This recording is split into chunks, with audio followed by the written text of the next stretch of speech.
All right, folks, here we are, Saturday night special, big session, big event. America Saved from US Inc. is the title of tonight's episode. I'm really looking forward to bringing this update for you guys. Appreciate you guys for letting me take a couple days off. We flew down to San Diego and got out into wine country there for a couple days and had a great little time, little getaway, quick one. But excited to get back to work. A lot unfolding, a lot of distractions unraveling before us. And we always want to understand that whatever they're telling us to get emotionally invested in, emotionally triggered by, is where they want us to be looking while they continue to roll out a new financial system, while they continue to rug pull the United States economy. And as we battle a United States corporate government that has truly gone bankrupt, not only financially, fiscally, but I would actually argue morally as well, as we expose the criminal corruption at the highest levels of the United States government. Can we please save this country? Let's do it together, folks. Tapped in tonight, cryptocurrency, current events, the greatest transfer of wealth in world history. What an absolute pleasure. I got major announcements, major interviews coming, major sessions on the way. You guys know 2023 is going to be a massive year for our community. Tapped in, ready to pounce on some of the best opportunities we will see in our lifetime. Not only for digital currencies, but we're also understanding how to move in real estate, precious metals, how to grow and start our business. And it's essential that we survive these times with the proven strategies, and we're going to break it all down for you guys here tonight. Now, let's get started by taking a look here at the cryptocurrency market. So we see that the market has been hanging out here, doing all right. 23,135 at the time of this recording. We are at 7:15 on the West Coast. And this is January 28th, by the way. We're tuning in here live. Appreciate you guys for hanging out with me on a Saturday night session. Ethereum at about 1,600 and our XRPs at 41 cents. Okay, good looking out. Now, let's get straight on into the update. It's going to be a major one, current events to start us off. We will get back into the cryptocurrency stuff later after we get addressed by our good friend, Donald J. Trump. Let's start it off. Let's get it going. If you take a look right now, the nuclear word is being mentioned all the time. This is a word that you're not allowed to use. It was never used during the Trump administration, but now other countries are using that word against us because they have no respect for our leadership. World War III would be a catastrophe unlike any other. This would make World War I and World War II like very small battles. The best way to ensure that such a conflict never happens is to be prepared with unmatched technology and unrivaled strength. To this end, when I'm commander-in-chief, to build a state-of-the-art next-generation missile defense shield. Just as Israel is now protected by the Iron Dome, a dream once thought impossible, America must have an impenetrable dome to protect our people. If you take a look right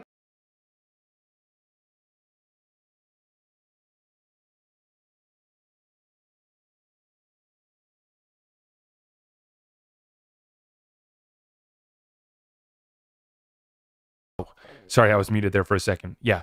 So I think it's interesting to see Mr. Donald Trump here ban the use and try to cancel the use of the word nuclear.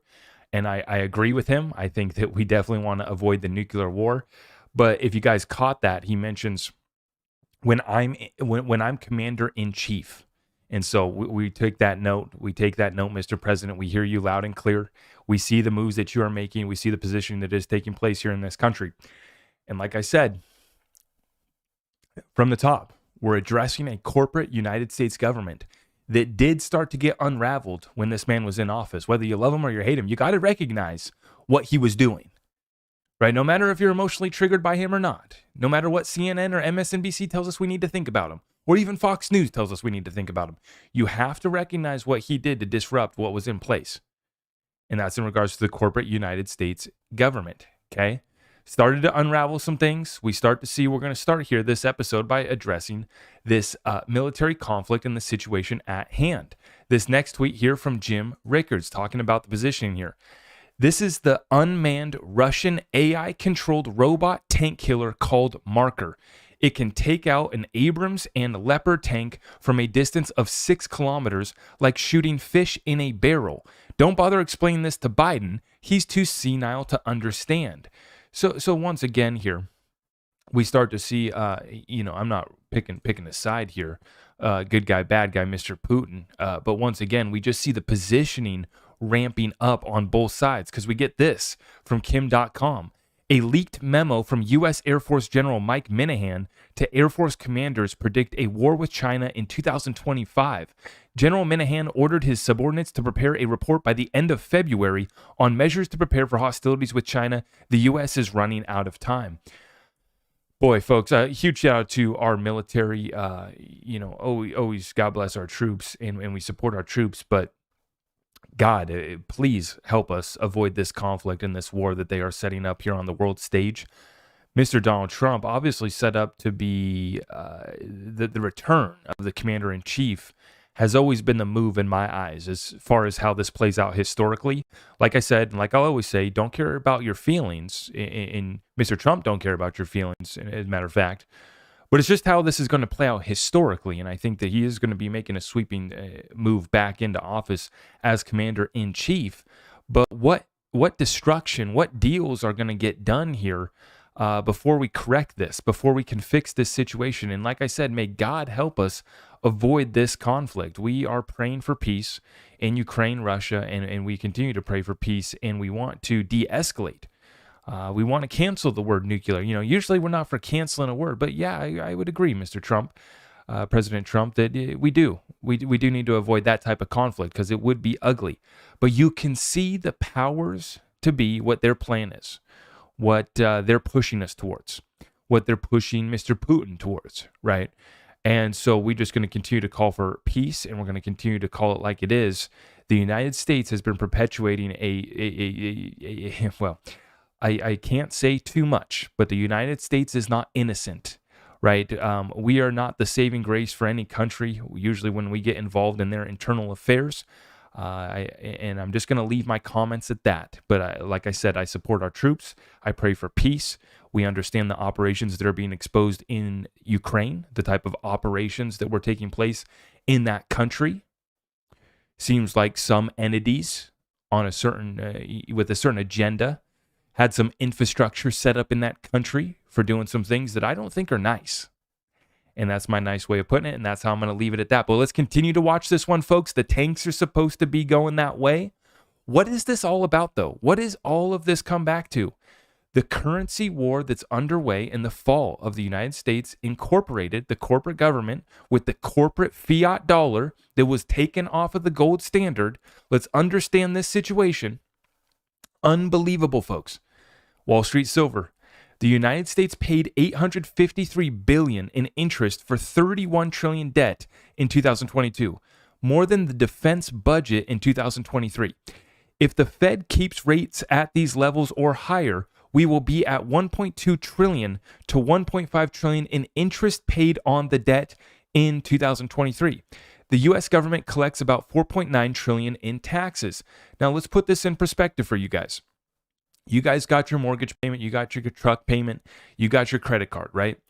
Imagine that 20% of the income you brought in, your household income, was going just to the interest on that debt, not including the principal on your mortgage, the principal on your vehicle, right? Just going towards the interest. That is the situation, the financial statement, the cash flow statement, whatever you want to call it, however you want to look at this thing. Right? This is a corporation that is bust. This is a United States government that no longer has been representing the people for a long time now. And the destruction of our dollar is underway. We continue in a stalled out little timeline here where the rest of the world is figuring it out. The rest of the world's ditching the dollar. They're ditching the reserve currency. They don't care about being woke. They want to get real deals done. They want to get real energy flowing in and out of their country, and they want to trade in either their local currency or gold is primarily it, right?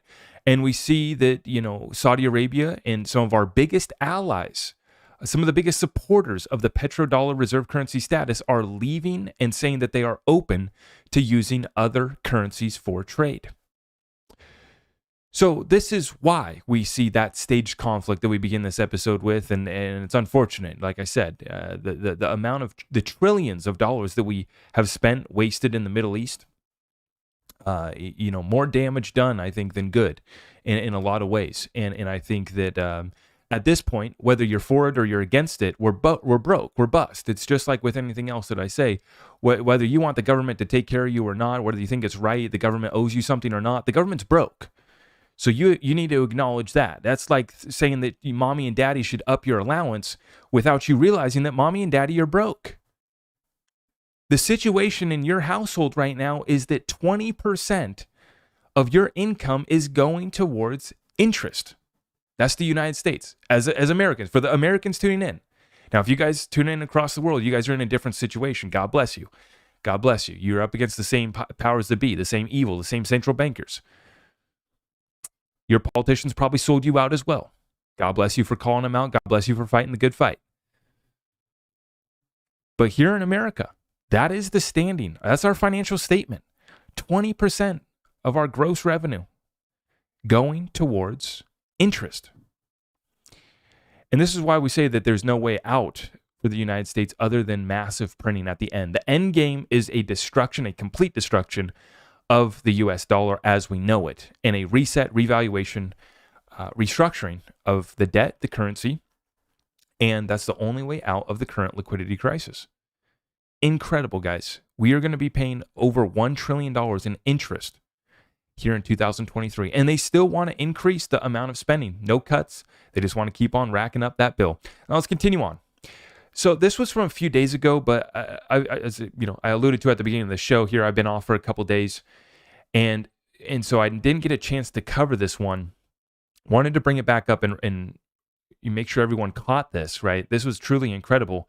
Back on January 25th, just in, the New York Stock Exchange says approximately 4,341 trades in 251 symbols were impacted by their technical error yesterday.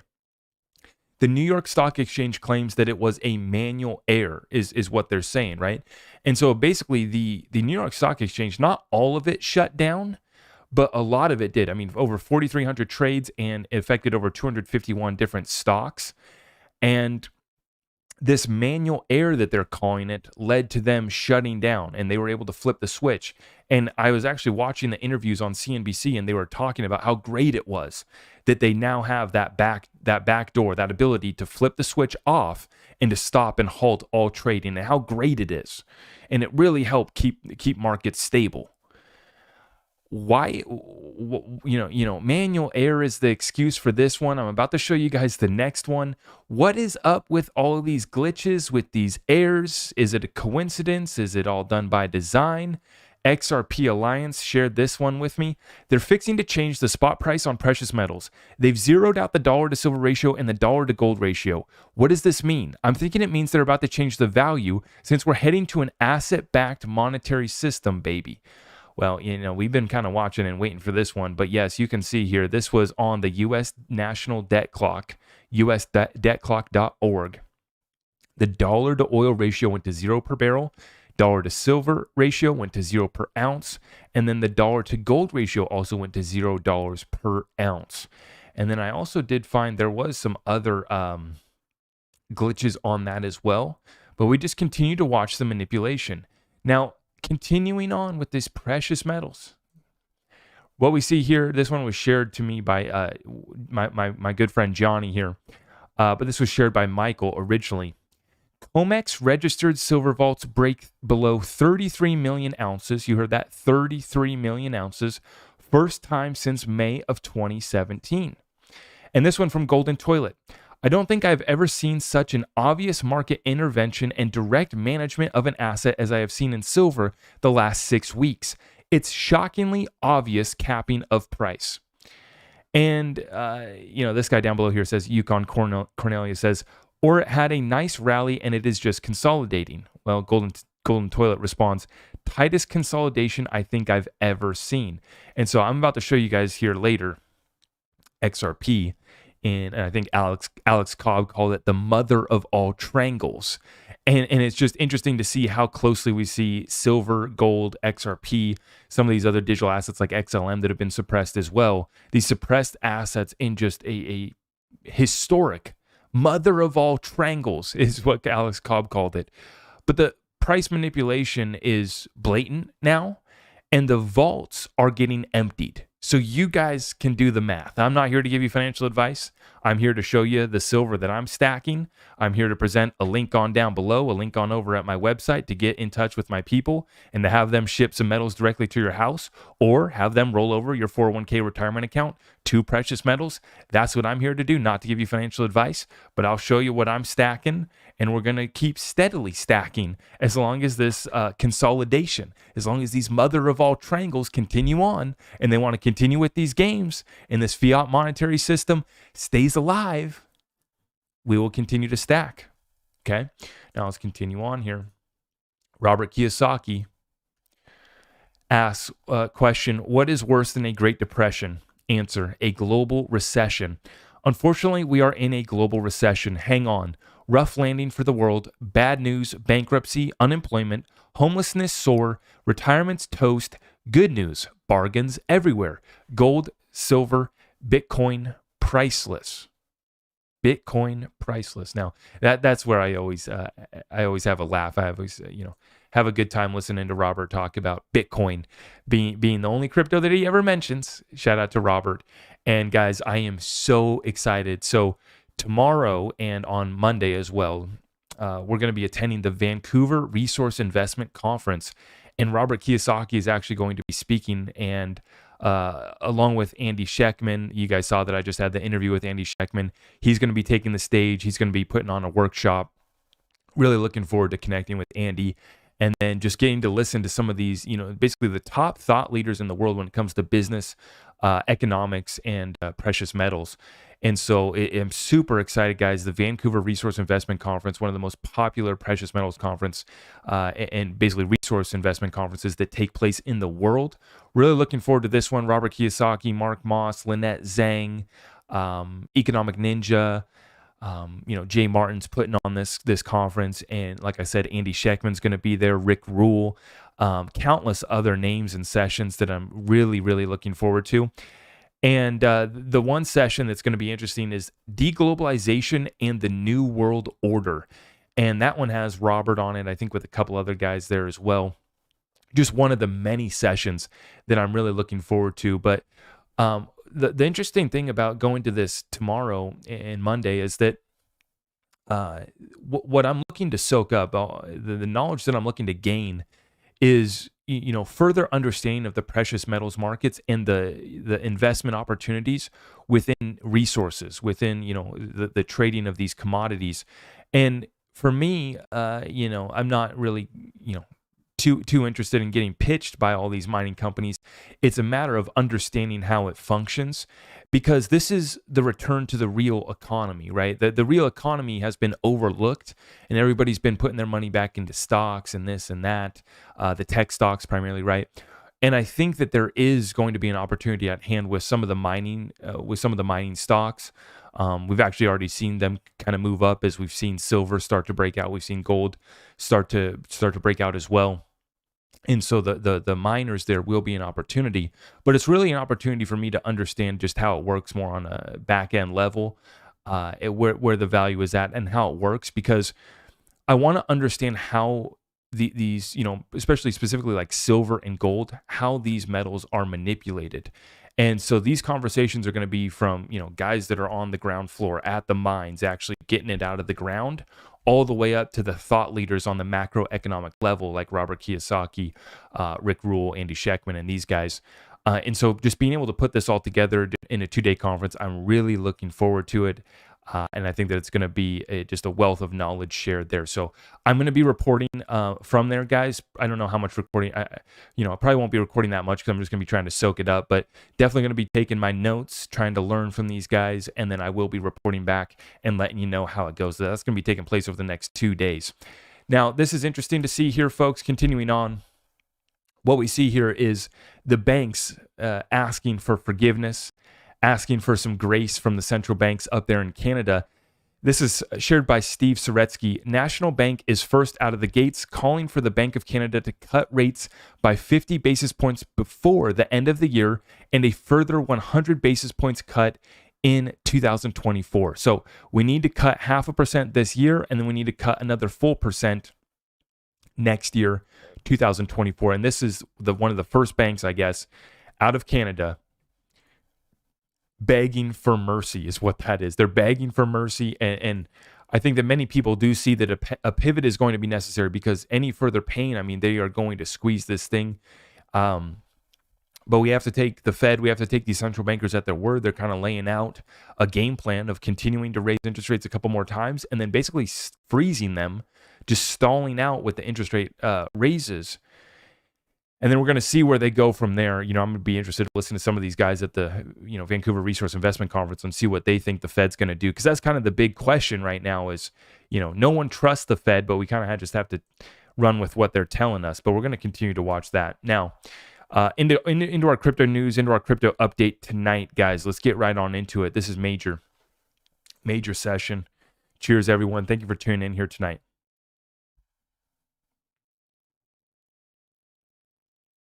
Now, this one's shared to us by John Deaton. He says, we will soon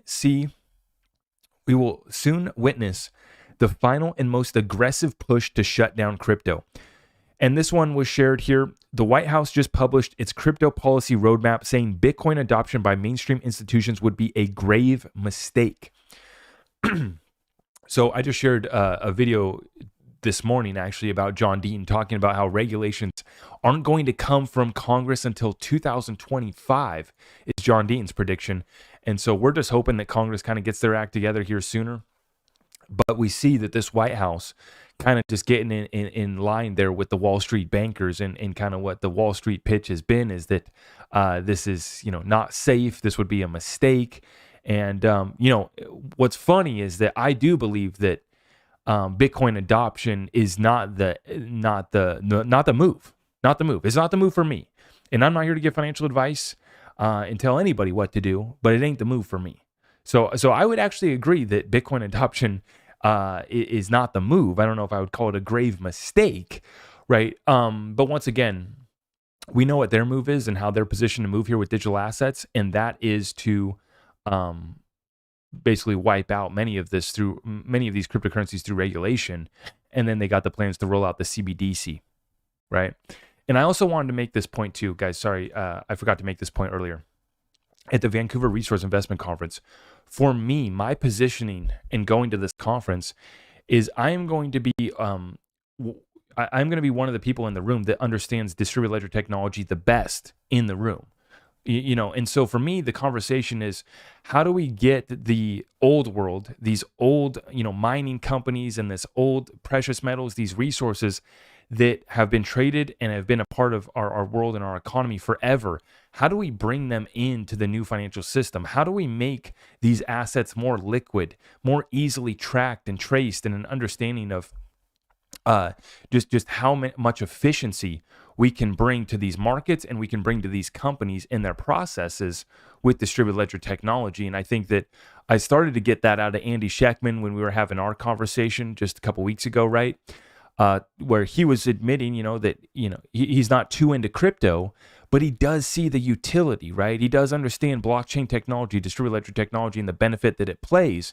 And so for me, my position in going to this conference is like, I'm going to be the young guy, right? The crypto kid. But how do we actually get real business enterprise, solutions and adoptions built out onto these ledgers, right? And I'm not going to be there to pitch everyone on XRP. If people ask what distributed ledger technology do you think works? I'm going to say, well, I think XRP is a great one for liquidity, for payments, and smart contracts are coming to it. So there's going to be an unlimited amount of utility in DeFi coming to the XRP ledger. I think it's the best, if you're wondering. I do think it is the best.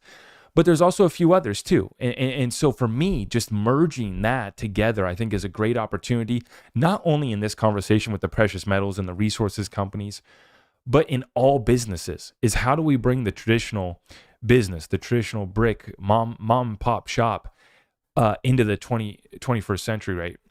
And so for me, I'm really looking forward to this conversation that's going to be taking place over the next couple of days at that Vancouver Resource Investment Conference. Now, let's continue on here, though. We're starting to see what's taking place here, and that is the White House puts out their little report talking about institutions should not be adopting Bitcoin. and everyone should just accept their CBDC. But then we also see Elizabeth Warren, the banker shill that is Elizabeth Warren, comes out here, and she was coordinating questions and testimony with officials from the SEC before their leader testified before Warren's committee in 2021. That's right, guys. So back in 2021, when good guy Gary Gensler went and took the stand there in the DC situation, Elizabeth Warren was colluding with Gary Gensler on the questioning that was going to take place. And it's funny because we called this out when it occurred, right? And this was kind of what was to be expected. But I did find this one funny from Jeremy Hogan. He sends this message to Elizabeth Warren. Hi, Senator Warren. Collusion is defined as a secret conspiracy in order to deceive others. Secret. So don't use email to collude with the SEC's chair Gensler. Instead, use WhatsApp or Telegram from a personal device. You're welcome, Jeremy. So Jeremy trying to help out Elizabeth Warren hide from the collusion and the secret conspiracy that she's involved in here. But I mean, we called this out from the very beginning, right? Because it's like she steps in just like Brad Sherman did. The Wall Street shills step in and they ask good guy Gary. They set him up on a platter to just come in and be the good guy and smack down the cryptocurrency space. And that's how I really feel like they're setting this thing up. Like I call him good guy Gary. They're setting him up to be the good guy. He understands the tech, right? But he's just here to protect you investors. And so he's going to introduce regulations after having us without clarity for years. He's going to bring in some broad sweeping regulations along with Congress, and then they can go after 99% of these projects that did an ICO, that raised funds before their project was even built out, did meet the definition of a security. Gary Gensler is going to have plenty of jurisdiction to go after these guys, right? And he's going to be touted as the good guy, because he's going to be getting rid of the bad guys. Meanwhile, he is protecting investors. Even though he didn't catch FTX, even though he didn't catch Madoff, and he didn't catch all these other, all these other Ponzi schemes that went bust, all these other crimes and corruption and money laundering that took place under his watch while he's been working within the government regulators for decades, right? But of course, good guy Gary coming from Goldman Sachs, so we already know where he has been aligned. Senator Warren, we understand where she gets her checks. Remember her motto, Elizabeth, I got a plan for that, Warren. She's got a plan for you. She's got a plan for your crypto, and it's to absolutely take it out. It's to absolutely wipe it out. Been long talking about this, and we have to make our claims. We have to put up our fight. Now, the next one that I'm going to get into is Fred Rispoli. Now, if you missed out on the interview that we did with Fred last week, you got to go check it out. Fred Rispoli, full update from Fred on his class action lawsuit against Coinbase, and that is in regards to our Songbird and Flare. But then we also talked to him about the lawsuit that he had filed against Jay Clayton and Bill Hinman, but he did withdraw that one. And I think that he's waiting things, letting things kind of play out. Let's see how this Ripple versus SEC case plays out. And then we'll see who we need to go against, all right? But then he's also filed a case, basically, I forget what it's called, but essentially what he's done is he's filed a case, brought it before the court, where he's seeking clarity from the SEC on whether or not Ethereum is a security. He's saying that his business, HODL Law, holds Ethereum, and he wants clarity. And so the way that he filed, and that's why I love these lawyers, guys. They find all sorts of different ways to make claims, to get action, to get clarity. And these guys are the ones that are helping us. So go listen to that session with Fred Rispoli if you haven't already. Okay, I'm going to make sure I'm going to put it in the playlist that I have for all of my interviews. But definitely go check out the session with Fred, because he's fighting the good fight. Class action lawsuit against Coinbase for our Songbird and Flare. And then he filed a case against Jay Clayton and Bill Hinman, pulled it back, and then he's going to wait to see how this plays out. And then he's ready to make that move again if need be, right? But then he's also filed this other action where he gets to get clarity from the court and from the SEC, clearly stating whether or not Ethereum is a security. He's saying, we hold Ethereum, and the SEC has, given these speeches. They've, said this and that publicly, but they never have put it into law. They never have really provided clarity.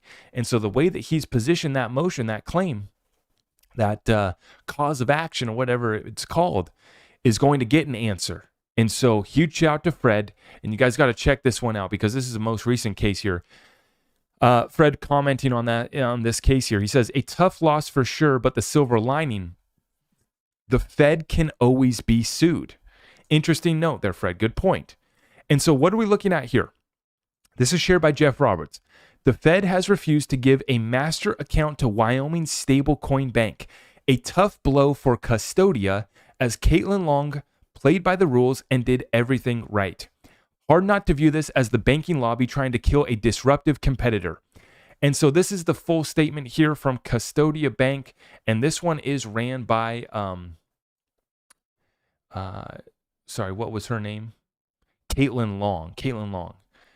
And it says right here, Custodia is surprised and disappointed by the board's action today, said Caitlin Long, Chief Executive Officer of Custodia. The Fed advised Custodia 72 hours ago that it could either withdraw its membership application or see it denied, and the Fed denied it in record time. Custodia offered a safe, federally regulated, solvent alternative to the reckless speculators and grifters of crypto that penetrated the U.S. banking system, with disastrous results from some banks. Custodia actively sought federal regulation going above and beyond all requirements that apply to traditional banks. The board's denial is unfortunate but consistent with the concerns that Custodia has raised about the Federal Reserve's handling of its applications, an issue we will continue to litigate. Okay. So we understand that. And Fred, once again, says, a tough loss for sure, but the silver lining, the Fed can always be sued. So like I said, guys, it's unfortunate that we have to get the lawyers involved. It's unfortunate that it comes to this. And this is Custodia Bank getting denied accounts with the Federal Reserve. So denied Federal Reserve accounts, banking accounts. And it's just a clear sign that they are scared, they are threatened, and they're doing everything within their ability to stop anybody coming forward with real solutions, solvent banks, using this new technology that's going to move us forward, move humanity forward. The old guard is not ready to give up control just yet. Okay. So once again, great points made by Fred. If you haven't already, go check out that session that we did with Fred. That was a massive session. Now, let's get into some good stuff, folks. Digital Perspectives shared this one from Link2. When the Link2 portfolio company PolySign's Atomic Net blockchain launches, it will provide institutional digital asset trading with the same kind of secure, compliant, and risk-managed settlement that the DTC Depository Trust Corporation provides. And so it looks like we're getting a new kind of word on the street from PolySign that they're working on an Atomic Net blockchain launching here shortly. And this is going to provide institutional digital asset trading with the same kind of secure, compliant, and risk-managed settlement that takes place at the DTC. And DTCC is what it's actually called, Depository Trust Corporation. And we've talked in the past about just how much security settlement takes place at the DTCC, and it's massive, right? And to see we get someone like this stepping up, PolySign, created by Arthur Brito, David Schwartz, and that's why the XRP community, you'll hear the XRP community talk about PolySign all the time, guys. So for those of you guys that are new here, we've been watching PolySign. We've been watching PolySign very closely. Where did Codius go? Was Codius still being worked on? Hard to know. Is PolySign what Codius morphed into? What we see here, though, is that PolySign is getting ready to really set this space free. And we're talking about institutional grade custody, and we're talking about institutional grade security settlement. Okay? Secure, compliant, and risk management. Yeah. And so this is very interesting to watch. PolySign CEO Jack McDonald, I definitely follow him and listen to every time he speaks. He's running the show over there at PolySign, and a lot of it's kind of been in the background, but it's going to be a major player, in my opinion, in regards to institutional grade custody and settlement. Going to be massive. Now we get another announcement here from Monica Long. Over half my professional career has been in crypto, and more importantly at Ripple. I'm incredibly honored and ready to hit the ground running as president. So Monica Long has just been put in place as president of Ripple. She says, thank you, Brad Garlinghouse and Chris Larson, for the opportunity of a lifetime. So Ripple says, starting the year off on a high note, we are excited to share that longtime Rippler and general manager Monica Long is now president. Read more about her appointment here. And so you guys can see just onward and upward for Ripple, just continuing to see growth at the company, continuing to see growth within the XRP ecosystem, and we love to see it. And I think that Monica Long has just done a great job representing Ripple, and the work that she's doing to grow the XRP ecosystem has been absolutely massive. And I did highlight recently that she just put out a video on behalf of Ripple talking about the importance of data privacy and respecting the rights and the privacy of individuals' data. And so, like I continue to say, I think that, Ripple, one of the few mature players in the space that does understand and respect individual privacy and rights. And I like to see that from a company like Ripple that everyone thinks is just this globalist company that goes to Davos and rubs shoulders with the suits and is just complete elitist. To see Monica Long, the conversations here that have been happening at Ripple, these people are different than just the old guard elite that do not care about our privacy, do not respect the individual rights. And I'm glad to see that we got some of these people at Ripple speaking out on that, because a lot of people in the community, I think, have rightfully so been kind of concerned because we see them going to the World Economic Forum, a place and a conference with an agenda that's interesting, to say the least, right? That, some things that are interesting, right? And to see them kind of make some comments in this regard, I think has been refreshing for me as someone who's been invested in XRP. And, you're worried, oh my gosh, am I investing in our own demise? And is this the evil system, the one world bankers coin? I think it is the one world bankers coin, but I think that these are good people. So that's neither here nor there whether or not these guys are good guys or bad guys. It's inevitable, the adoption of XRP as a world reserve digital currency, is my opinion, and these folks are making sure that it's as liquid as a G10 currency. And so that's no matter what we think, no matter who we think's good or evil in this fight, that's inevitable. But I do like to see, the comments from Monica Long. I saw some good ones there from their central bank digital currency. I'm blanking his name right now. James Wallace, I believe is his name, the CBDC advisor for Ripple. Good stuff out of them. And then I love everything that I hear out of Brad as well. I think, David Schwartz as well, all these people, they're working on behalf of the people too. Obviously, Ripple's main clients are institution grade clients, banks, financial institutions, right? But they are working on some stuff for the retail level as well. I was in a TikTok live earlier this morning. I joined as a guest, kind of having a conversation, and I reminded everyone, that Ripple did do a grant program for $250 million NFT creator fund. And so while we talk about XRP being a banker's coin and Ripple, it doesn't care about the retail investors, they only care about their banks and financial institutions. I believe that that's their priority, and rightfully so. And I think that that's good for us as XRP holders, that we get banks and financial institutions in, but we do continue to see their charity works top notch within the crypto space, while the rest of the space is going bust and goes insolvent and runs to the hills, goes into hiding. Ripple continues to double down with great, incredible charity work and $250 million in an NFT creator fund, which was one of the largest at the time, actually, during a bear market. So we love to see that. Love to see it, Monica Long. Congratulations. Good stuff. Now, okay. Now, I want to put out a warning. That was all the news, the current events, crypto news. Now, let's get into the speculation session, the speculation portion of the show. And I want to put out an alert. I want to say, when we have some of these conversations, we are making assumptions. We're working on the data, the evidence, and the facts that we've been able to gather. We cannot complete this story. We cannot complete the equations. But we are just trying to figure this thing out. We are not afraid to talk a little bit of speculation, okay? Because we understand that this is a moving conspiracy. We're trying to stay over the target, but it's hard to when they are lying to our faces, they are manipulating us, and they are running psyops against us. But with that being said, I wanted to make it clear and put out the warning. We're about to get into the speculation session. Let's have a little bit of fun, and cheers, everyone. Thank you for tuning in tonight, Saturday night session. Let's have a little bit of fun with it.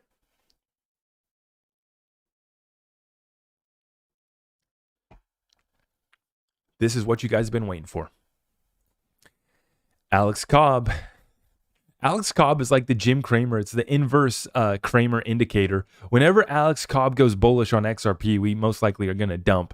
But I did want to show you guys this because it's the same thing as silver, like I was showing you guys earlier. Alex says, we are currently in the mother of all XRP triangles. Some may not believe, but we are long overdue for what we deserve as a community. Let's enjoy the ride. And he's saying XRP $22 now. Now. Alex knows what he's doing. He's a funny guy. And huge shout out to Alex Cobb. But once again, the technical analysis, it's just so simple. It's just so clear as day. Massive upside opportunity once we do break out of this consolidation. Okay. This thing's been suppressed just like silver has. Okay. And we showed you guys here. Let me run it back real quick for you guys. We showed you guys that the silver vaults are at their lowest levels ever at the London's Metals Exchange, and that the COMEX registered silver vaults break below 33 million ounces, first time since May of 2017, when we see silver demand continues to grow. We see countries like Peru, where their silver mining and their silver operations are actually getting held up by turbulence and chaos within their country. But then we also see this one. I think that I don't think I have ever seen such an obvious market intervention in direct management of an asset as I have seen in silver in the last 6 weeks. It's shockingly obvious capping of price. And it is very similar to the case here with XRP as well. Alex Cobb calls it the mother of all XRP triangles. And I see the same thing with silver. I see the same thing with gold. And I do see a super chat there down below. SBF Cellmate 589. Thank you for that super chat. Yo, Zach, how likely do you think it is that Coinbase has staked wrap XRP holders Flare Songbird? I don't think that Coinbase would go that far. I don't think that they're going to mess this one up. I think that they're trying to do things the right way and they just haven't had clarity. And I also think that they work on the orders of the Wall Street investors that funded that company. And so I believe that they're just playing along. They're just doing their part. I think that they're operating in a way that doesn't... They're basically holding things up, and their excuse is that they don't have clarity. It's coming. They tell us that the flare is going to be coming in the first half of 2023. But I've long said that I do believe Coinbase will get their act together. They will do the right thing because I think that they want to be respected in this space. I think that they understand that this would be a huge blemish on their track record and their trust. Most of the XRP community would no longer be using Coinbase, and that would be me included. In fact, I've already kind of, moved off of Coinbase completely. I don't really buy any of my assets on Coinbase anymore because I can get them in other places, other exchanges that I have more trust with. And Coinbase, although I do, kind of trust them somewhat, they've done us dirty with this XRP, and they haven't communicated properly, as many exchanges haven't. They have not communicated properly, and that's a problem. Okay.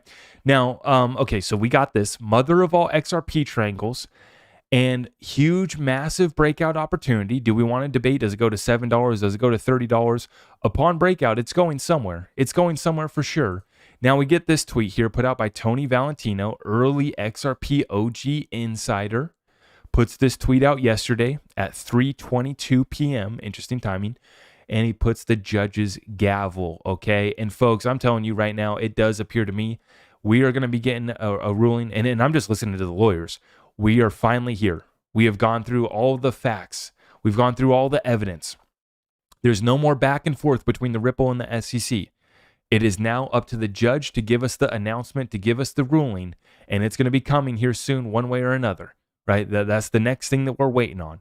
So I don't think she's going to be making us wait too much longer. We've been here for over 2 years. It does hurt, but I think we're getting awfully close. Tony Valentino, someone that we've always watched, an account that we've always watched here in the XRP community. Okay, let's get real crazy with it though, folks. We're not done. Now, this one was put out here by Florence Nightingale. I don't usually trust published dates, but these events will happen. Source, usmilitarynews.com. Now, I want to agree. Do not worry about the dates. In fact, I would say ignore the dates in this post. And instead, let's focus on the inevitable events to play out or potential events to play out. Let's have a little bit of speculation on how this story and timeline could go. Okay, let's take a look here, folks. We tune in. What do we got here? On January 31st, the US Inc. fiat dollar will officially transition to the new gold asset-backed US note. As of Wednesday, February 1st, 2023, the US Inc. fiat dollar will no longer be recognized as legal tender anywhere in the world. Banks will be using the new quantum financial system, and the XrpLedger will be fully activated. On Thursday, February 2nd, banks, and I should be just skipping over the dates. Remember, don't worry about the dates. Focus on the events.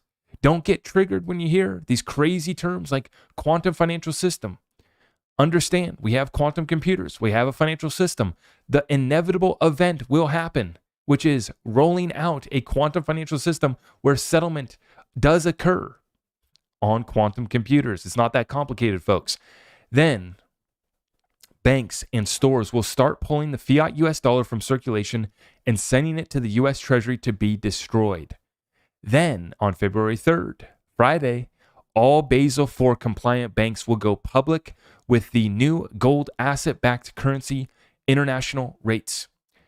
Then in Monday, March 20th, 2023. Now this date's interesting to me because this is when SWIFT is now going to be, the new SWIFT date is March, and we see so many other dates in March. Right. Don't put too much value on the dates, but the interesting thing here, they say in March, implementation of a new instant payment messaging standard by the banks would begin, as it was the deadline to have all 209 major countries' currencies of the world to be on gold asset-backed standard and exchanging at a 1-to-1 with each other, a situation expected to last up to 5 years. So we have a window of opportunity, folks. We have a situation that's unfolding in real time. This is not conspiracy, right? This is not conspiracy. You and me and everybody else in crypto understands ISO 222 standard, right? So we understand this is real. Don't worry about the dates. I said the same thing when SWIFT pushes things back, when another network pushes the adoption of ISO back. Don't worry about them pushing it back. Understand what the inevitable event is. The inevitable event is they are moving to a new system, a real-time settlement system. ISO 222 is the messaging standard that most banks and financial institutions that matter will be adopting. That is real. That is not conspiracy. That is not a date. You can get the documents and print it out from your printer as well. You can put it in your red folder. Put it in whatever color red folder or whatever folder you want. This is real. But let's continue on. After we get the implementation of a new instant payment messaging standard by the banks, which would begin as it was the deadline to have all 209 major countries' currencies of the world to be in a gold asset-backed standard and exchanging at a 1-to-1 with each other, a situation expected up to last 5 years. Right? 5 years. And we know with SWIFT, right? They start the rollout now of ISO 222. Basically, you had the ability to opt in to ISO messaging standard back in August of last year if you were a SWIFT member, actually. But then we understand that the complete rollover, all SWIFT payments will be on ISO 222 messaging standard by 2025. Now, this document here, this source, says that this situation will last up to 5 years. Okay, so that's kind of in line. Excuse me. Now, then they throw out this, which is interesting. Wednesday 5th, April 5th, 2023, which would be the 4-5 date. And obviously, Donald Trump is the 45th president. But hey, I don't want to get too crazy with our speculation and crazy theories here. But they say in April to expect a big event, back again, America saved, nothing can stop what is coming, Donald Trump live on Telegram. Okay. And then as far as the event, I'm not even going to get into this. This is something that we've been talking about for a while. I'm not even going to get into the quantum internet. Also something that we've been talking about for a while. The main points that I want to say to you guys, though, is that we are right here in it, guys. The major event that's on the horizon is going to help usher in this new financial system. It doesn't matter what it is. It doesn't matter if it's 3 days of darkness, if it's 10 days of darkness.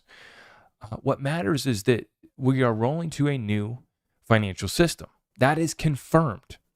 We do have the Basel IV compliant banks, right? We understand Basel III adopted over a year ago now, right? And now we move to Basel IV. Now we start to see interesting situations taking place at Bank of America, which occurred a couple weeks ago, right? Where Zelle system goes down, they run out, they don't have your money. The whole systems are shut down. And that was just one instance of many that we continue to see.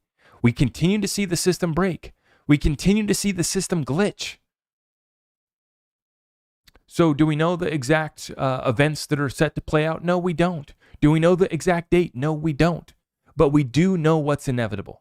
The US dollar reserve currency status being reset. The US debt being restructured. And a liquidity crisis that gets worse before it gets better. And what's going to be the solution to that? Well, on-demand liquidity provided by Ripple and utilizing the XRP ledger might help facilitate and might help get us out of this problem. And let's continue with a little bit more speculation. I want to get into this. The R3 contract revisited. Folks, we need to talk about this. I went back to go look because this is so important. This confirms so much of our speculation on what's happening behind the scenes with Ripple and some of the leading banks and financial institutions in the world. Let's check this out, folks. Now, I pulled this up. So important to go back to this deal. This is one of the most important things that's been exposed for us to research.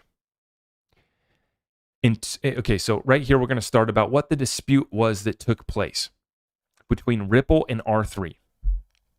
This takes us all the way back to September of 2016. Ripple and R3 entered into an agreement whereby R3 would promote Ripple to its consortium of banks. However, the lawsuit refers to an agreement as a technology provider agreement. Additionally, a separate option contract was created, which Ripple says was intended as compensation. The option gave R3 the right to buy 5 billion XRPs at 0.0085 at any point until September 2019. At the time of the agreement, the XRP price was a little below that. So let's summarize, folks. Let's summarize this. What took place? R3 had a contract in 2016 to buy 5 billion XRP at less than a penny at any time until 2019. This deal was signed in September of 2016, and they had about 3 years to buy $5 billion XRP at a price under a penny at any time. But what was the deal with R3? What did Ripple want in return? Ripple was willing to give up 5 billion XRP for less than a penny. Boy, how times have changed, haven't they? And this is what I'm alluding to, is that these contracts, I'm sure, have changed, right? But at the time, 5 billion XRP under a penny anytime over the next 3 years. What are we going to get in return? We want you to introduce us to your banks, your partners who are working within the R3 Corda platform, which I think is like 40% of banks worldwide use R3. I mean, it's just a massive amount. R3 is absolutely massive. And Corda platform, absolutely massive. And we understand that R3 did adopt XRP as the first cryptocurrency for settlement on their Corda platform.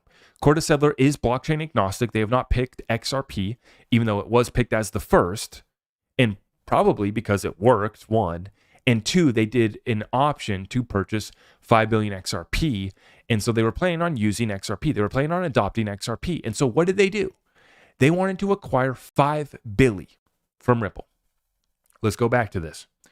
They wanted to acquire 5 billion, and the contract that they signed was a price of 0.0085 at any point until September 2019.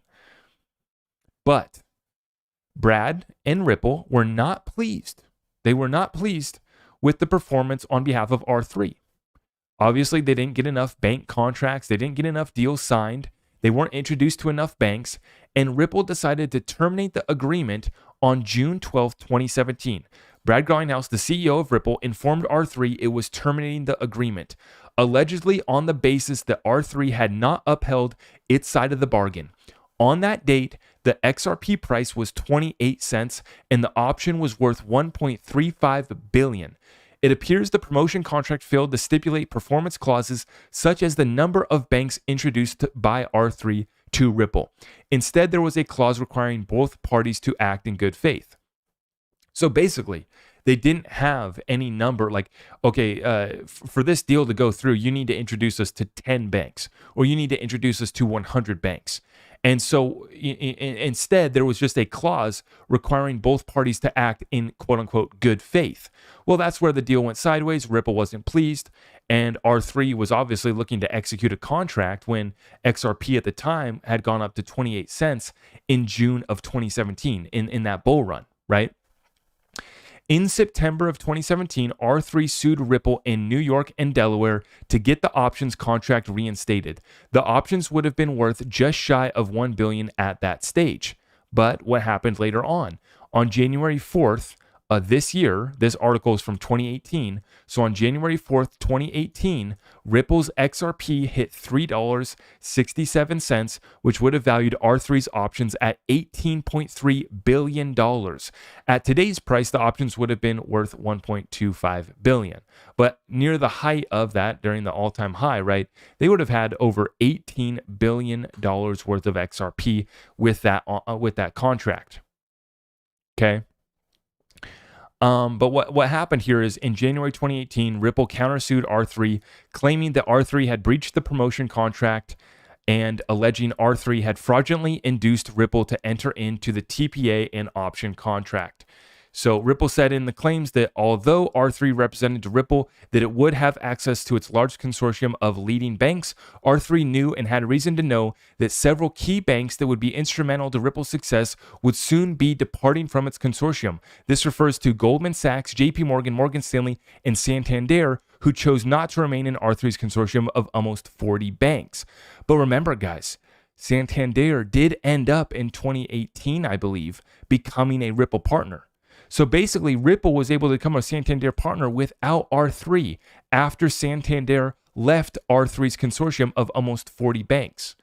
The Ripple countersuit continued, quote, although R3 represented to Ripple that it would use its financial markets expertise and relationships to help drive adoption of Ripple, R3 knew and had reason to know it would be too busy with and focused on its own fundraising to help Ripple in any respect. R3 closed a funding round of $107 million in May of 2017. Ripple canceled their contract weeks later. Ripple's countersuit also alleged that while R3 represented that commercialization of Ripple's product was R3's end game. So guys, this is interesting. Ripple is alleging that the commercialization of Ripple's product was R3's end game. This was the end game for R3, according to Ripple, and that R3 had no plan or intentions to directly compete with Ripple on a cross-border payments product. These representations were false. R3's end game apparently was to unveil a product that directly competed with Ripple's cross-border payments technology. So, what ends up happening, right? What ends up happening is they settle up and Ripple sells them 1 billion XRP. So instead of 5 billion XRP under a penny, they were able to acquire 1 billion XRP. And I don't know if the settlement price was for, that 0.008, just under a penny, or what that settlement price was for the XRP, but they were allowed to acquire 1 billion XRP through that settlement. Now, why am I bringing this up? Why are we revisiting the deal with R3? Well, it confirms a couple things for us that are extremely important when us in the XRP community are doing our speculation on what's taking place behind the scenes. The R3 deal proves that pre-allocation deals and contracts are being done with Ripple and some of the leading banks in the world. This confirms that. Okay? And remember that R3 is not just one bank, one financial institution. This was a consortium of over 40 banks. Some of the biggest players in the world at one time were using R3 and still are. So this deal proves that Ripple is doing pre-allocation contracts with XRP and that they are agreeing on and setting a price in those option contracts. Now, what else do we know? We know that Ripple has partnered with over 400 banks and financial institutions. We know that Ripple has sat down with over 50 central banks. So one would be led to asking the question, I would speculate, and maybe one would be safe to assume that some pre-allocation contracts have been presented to some of those 400 banks and financial institutions that have already partnered up with Ripple. And Brad Garlinghouse just told us in Davos that 50% of those transactions are now going through XRP.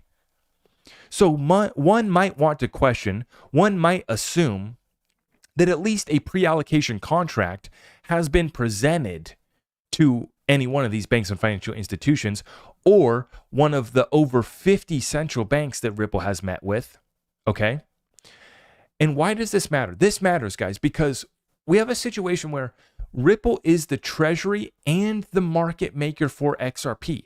They are the custodians. They determine the monetary policy, just like a treasury would. The United States Treasury is supposed to be the ones in control of our monetary policies, not the Federal Reserve. So we compare here, Ripple is like the treasury and also the market maker because they're the ones that are making the market for XRP. They're the ones that are setting the price in these contracts, in these options. When they go sell their XRP from the escrow accounts to their on-demand liquidity partners, as we've seen, over the last 3 years, they've only been giving XRP to their on-demand liquidity partners. They are setting the price. They are determining what they can get. Now, obviously, the market price, what XRP is trading at, comes into that equation, comes into that deal, comes into that contract. When they sit down across the table, right, it's going to be a little bit more difficult to pitch them that, hey, we believe that XRP, we're willing to give you an option for XRP at $1, right? That's a case that Ripple has to make. That's how they have to sell. That's the proposition that they would be making. Back in 2016, they were willing to make a contract for 5 billion XRP at under a penny anytime over the next 3 years. And I really believe that what took place was a massive mistake on behalf of Ripple in trusting the old guard, in trusting R3, an industry player. And this is what happens in business all the time, is people screw you over. You sign a contract with them and they don't uphold their end of the contract. So then you terminate the contract. And then when damages are done, you would go seek damages. Now, in this deal, they were able to come to the table and they were able to come to a settlement. Here's a billion XRP. We're not pleased with your performance. Here's a billion XRP. And they agree on that, right? But once again, what we have in the comparison to be made here is that Ripple, similar to a treasury, controls the monetary supply and the monetary policy of the XRP currency. And then they also are the market maker in the way that they have control of the XRP. Now, I understand, and I understand where people are going to say. They're going to say, Ripple's not the market maker. They use market makers. That came out and that was exposed in the SEC lawsuit about how they're using market makers to dump their XRP, bro. Well, one, that's false. They were, using market makers. Yes, that is true. But they were doing so that they could get rid of their XRP, get it into the hands of their partners without affecting the price too much. And that's why they were using the market makers. And so I understand. But just for a point of argument and just to kind of make this easy to understand, I think that it's appropriate to compare them to a treasury because they have monetary policy. And then we can compare them to the market maker because they have the supply. It's on their terms. They decided willingly to lock up the escrow in that time-locked 55-month escrow to where they only get 1 billion XRP per month. And then from there, they get to determine the monetary policy. Are we going to print another billion XRP this month, or are we going to send it back into the escrow? I understand. It's already been mined. It's already been printed. It's already been created. But I just want you guys to understand. But then we also can compare them to an IMF and a Bank of International Settlements because they play the role of an IMF of holding an ESDR, the special drawing rights, the reserve basket, the reserve currency of the new financial system, of the digital economy, of the internet of value, is XRP. But then they're also similar to the Bank of International Settlements because they are creating products like Liquidity Hub, like on-demand liquidity, where settlement can occur. So, guys, people think I'm crazy because I think XRP is going to replace the dollar. This is so much bigger than replacing the dollar, right? This is world reserve currency, but it's also the settlement network that's being created, the settlement infrastructure that's being created as well. And the point here that I want to make is that I think that this R3 contract deal proves once again that we got pre-allocation deals taking place, but it also shows us that Ripple made a big mistake with that contract. So here's where my speculation comes in. They've sat down, they've already got 400 banks and financial institutions partnered up with them, and they've settled and they've sat down with 50 central banks. We know that. So my question is, what contracts were presented at those tables? When Ripple sat across from these banks, from these financial institutions, from these central banks, when they went to the BIS, when they go to the World Economic Forum, what kind of pre-allocation deals are getting done now? Maybe I'm out of pocket, and maybe they're not doing any more pre-allocation deals. But how would Ripple cover themselves if they wanted to make sure that they were covered going forward with pre-allocation contracts? They would set the price higher. And they also could put in and implement other portions of that contract as well, other parts of the agreement that would need to be upheld as well. Basically, freezing their ability to sell. Okay, you can take XRP in here, but you're not going to be able to dump it. There's all sorts of deals that could be done. What does get interesting, and what the main case here that we're fighting now with the Ripple versus SEC lawsuit is, are those contracts, a sale of a security? Is it an investment contract, right? Does it meet the definition of a security? When you layer XRP in different options, when you do securitize that contract with other different tools, with other different assets based on other different factors and things like that, you can create a security 100%. And then this is the big question at hand.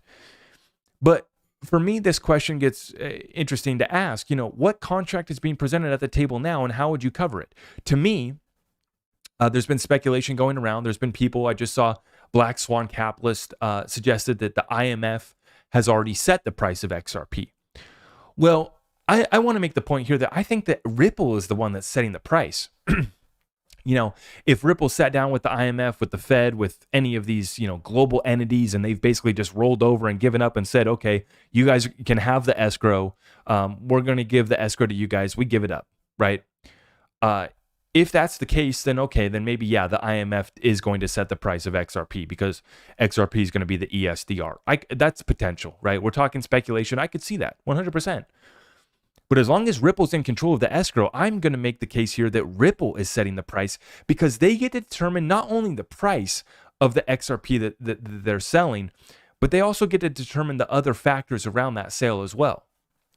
And they get to determine who they're going to sell to, which has been my long point that I've been making, is that, guys, the exchanges eventually are going to run out. Unless Ripple bails us out and gives us a little bit more XRP for us little Joe Blow retail investors, we're not getting XRP coming from the escrow. So the circulating supply that we see on CoinMarketCap is a myth.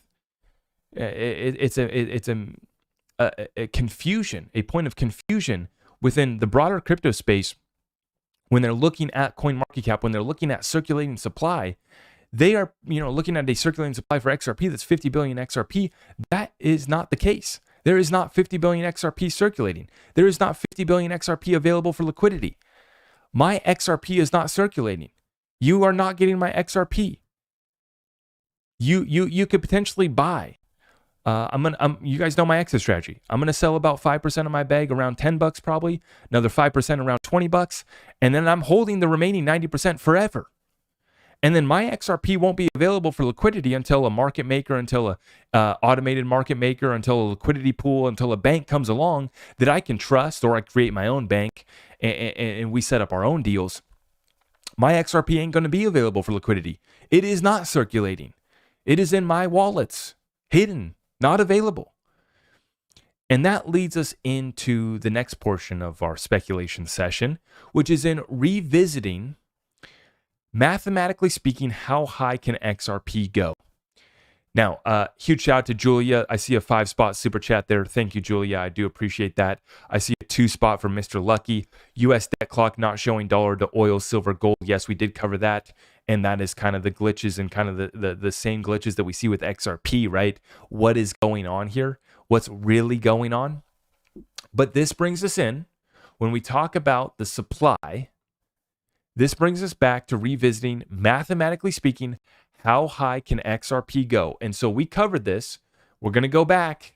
This was from Joel Katz on Reddit back in June of 2017, where David Schwartz, the CTO of Ripple and creator of the XRP ledger, was asked, mathematically speaking, what is the highest price XRP could get to? Now, originally when I shared this, I only shared the top half of this post, and I didn't even realize that there was a whole other half that I was missing. And so we got to revisit this. Joel Katz responds to, mathematically speaking, what is the highest price XRP could get to? He says, it all depends how big you want to dream. What if Ripple captures Bitcoin's current market share? $2. Remember, this was shared in 2017. If Ripple captures Bitcoin's current market share, we get a $2 XRP.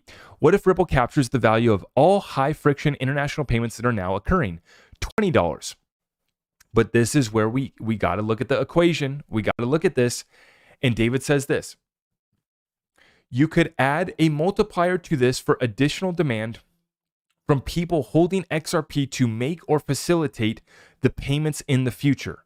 So he's making the point that I was just making, right? That the circulating supply, the supply available for liquidity, is much less than what we are led to believe by looking at the coin market cap circulating supply data. Even if we go, check the XRP scan and we see how much XRP Ripple has, we see how much XRP is out there, quote unquote, circulating. That is not the real circulating supply. That is not the supply available for liquidity, not for on-demand liquidity, not for liquidity for any other, people that want to use XRP for liquidity. It's not available for any other use case because it's being held. So David says you could add a multiplier to this for additional demand from people holding XRP to make or facilitate the payments in the future. What if Ripple captures the value of an increasing volume of international payments driven by the reduction in friction? Maybe $120. But he says, same point as above, you could justify a multiplier to this. But then we get into a little bit of speculation from David Schwartz, and I love to see it. He asks, what if the economy triples in size? The volume of international payments increases. Ripple captures all of that. And people also use Ripple for all kinds of other things because it either displaces Bitcoin or equals in size a Bitcoin that's many times its current size. And we also expand the economy to other planets that also use XRP and ... And so you can see where he's saying, as big as you want to dream. And Greg Kidd called it an intergalactic currency. Right? And David Schwartz says, if we want to take this to other planets, that's how far we could go. And obviously, I'm just having some fun with you guys. But he says this, and this is so important how he finishes this off. As for how likely these scenarios are, though, who can say? That's the thing, guys. None of us know. None of us know. This is speculation. But Ripple equaling Bitcoin's current market cap sometime in the near future doesn't seem any more outrageous to me now than the idea of a Bitcoin selling for over $1,000 seemed to me in 2012. So remember, David Schwartz was sharing this here in 2017. He talks about it seemed outrageous that back in 2012 that Bitcoin would share for $1. So imagine what David was thinking when he saw Bitcoin trading for $69,000 in the last bull run, right? But he's making some key points that we've been talking about with people that are trying to do, the market cap bros that just can't figure out how XRP could potentially surpass Bitcoin, right? Well, David Schwartz right here is saying that it doesn't seem that outrageous to him to surpass the market cap of Bitcoin, right? But he makes the point that you have to factor in other things. You have to add in a multiplier. You have to readjust your calculations because the true circulating supply that you use to calculate market cap is not the supply available for liquidity. It is not truly circulating. That circulating supply is being held by me, by you. We aren't going to give up our XRP until it's at a much higher price. We aren't going to make our XRP available for liquidity until a bank, a DeFi play, an automated market maker comes available that we can trust, that we can stake our XRP at, right? And actually provide liquidity. Until then, it is not circulating. It is not available. So what does that mean? That you need more XRP and that you need a higher price to create that liquidity that you seek in the market. whether that's for cross-border payments, whether that's for internal treasury flows, whether that's for the countless other use cases and utilities that are going to be brought to the XRP ledger and that are going to be spawned from the internet of value as everything on this planet gets tokenized. So how big do you want to dream? Is XRP an intergalactic currency? Are we going to take XRP to other planets? Now we're just having fun. But the point remains, guys. Ripple holds the keys. Ripple has the gold. And what's the old saying? He who has the gold makes the rules. And that's the case that I see right now. Is that Ripple gets to determine how this plays out, right? Barring that they are overtaken, that they are forced to give up XRP, to give up the escrow, to give up control of some of that supply. But barring that happening, we have a company here in Ripple that is playing the role of the treasury, is playing the role of a market maker. And also I would compare them to an IMF with their ESDR, the bridge currency, XRP. And I would also compare them to the Bank of International Settlements because they're going to be one of the largest platforms. They're creating multiple networks, Liquidity Hub, on-demand liquidity, just to name a couple, that are going to allow settlement of every single asset, commodity, security, and form of value in our new digital economy that is going to be growing, that is going to see efficiencies. And so, once again, for me, folks, right now, at this moment in time, we are close. We are very, very close to that next major big event to playing here out. I don't focus on the date. I understand we got 2 months for a settlement to get announced. We got 2 months to get a ruling from the judge. Understand what is inevitable. And I call these inevitable events. Don't focus so much on the dates. Focus on the inevitable events that are set to play out here and how can you invest and prepare your family accordingly. I've told you guys. It's very clear to me, this story, how this plays out with XRP. And even if we're halfway right or halfway wrong, we still win. We still have a life-changing opportunity. So I'm accumulating XRP and a few other digital assets. I'm accumulating precious metals, silver. And I'm going to go learn a little bit more about precious metals over the next couple of days at the Vancouver Resource Investment Conference. I'm really looking forward to it. And we also have cash on the sidelines to move in the real estate asset class as well while we run and grow our businesses on a daily basis, right? But we are here, folks. The bottom doesn't seem to be in to me, and I want to pull up the charts here at this point and make a couple points on that. So we see that Bitcoin has been trading above 23,000 now for a few days here. So I'm going to pull up. I see. Right. Okay. Yeah. Let's take a look here at the charts, guys. So we see this is the Bitcoin daily chart on KuCoin. Going all the way back to June. This was the June, we had the Terra Luna, and then we had the Celsius crash, right? That brought us back down below 18K. And that was pretty serious back there in June, right? But then we see here that we've been trending sideways all the way up until that FTX collapse that brought us down to the lows in November of 15,600, okay? Then we pump over the last month. Why did we pump? What happened? Well, in my opinion, what took place, guys, is this was an organized, coordinated pump by CZ, Binance, and other market makers, other whales within the cryptocurrency space, and specifically exchanges and basically players like CZ, Binance that have the ability to print hundreds of millions of Binance USD stablecoin that they can use to inject liquidity into the system. And by doing so, they're able to cover their margins, able to cover their liabilities and the outflows that are taking place at Binance. And this was also benefiting other players that knew that this was coming and they were able to partake in this manipulation. Pumping this thing back up from 16,000 all the way up to 23.8 is the highs that we hit. And remember, this was an over a 50% move up from the lows in November all the way up here to 23.8. So there's a lot of arbitrage to be had there, and you guys see how quickly it had. And you guys saw the chart that I shared with you guys just last week, where we saw, 100 million BUSD printed this day, 200 million BUSD printed this day. And then on January 20th, a day before we reached that new all-time, or that new high, within the range that we've been trading within, we see 148 million was printed at the USDC Treasury. So the pump last month was complete manipulation, complete printing, and it was Binance USD, and it was treasuries over there at USDC as well. And this was a coordinated move, right? And this killed, just killed the shorts, right? This is what they do. They killed all the shorts, took us all the way up here, and now everyone thinks the bottom is in. Everyone thinks that we're good to go. Keep on pumping it, baby, right? And they're desperate for the pump. They're desperate for these green candles, only to set us up to come back down lower. Now, why? Why? Because you saw in that chart, all the way where we're at today, going all the way back to June to when we really got into the depths of this bear market, back below 20,000. What has changed? What has been fixed? What has been cleaned up? FTX is the major one, which was good.